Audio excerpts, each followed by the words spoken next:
इन्जिनेक्सको बारेमा थाहा छैन भने चाहिँ यो भिडियो हेर्नै पर्छ है त, यो सबै कुरा एक्सप्लेन गर्छु है त म। इन्जिनेक्स भनेको चाहिँ एउटा गेटवे जस्तो कुरा हो है हाम्रो ब्याकएन्डको लागि। इन्टरनेटबाट सर जाँदाखेरि पहिला इन्जिनेक्स जान्छ अनि बल्ल हाम्रो ब्याकएन्डमा जान्छ, त्यस्तो चिज हो है। हामीले वेबसाइटलाई यो कुरा दे भनेर रिक्वेस्ट गर्दाखेरि पहिला त एउटा सर्भरमा पुग्छ है, त्यो सर्भरले रिक्वेस्ट पढेर चाहिएको कुरा कुन लोकेसनमा छ हेरेर अनि त्यसलाई रिटर्न गर्छ रेस्पोन्समा है। यो काम चाहिँ वेब सर्भरले गर्छ है।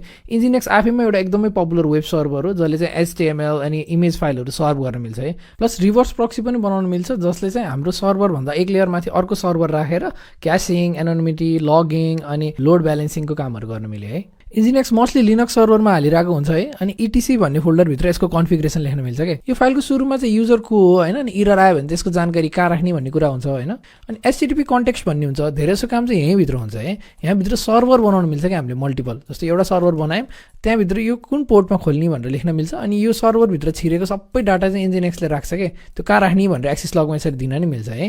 अनि त्यसपछि यहाँभित्र लोकेसन भन्ने कुरा पठाउन मिल्छ। यो सर्भरमा पुग्यो भने चाहिँ कहाँ गएर खोज्ने त नि होइन, हाम्रो HTML फाइल कहाँ खोज्ने भनेर मैले चाहिँ के भने एपको www मा भनेर भने है।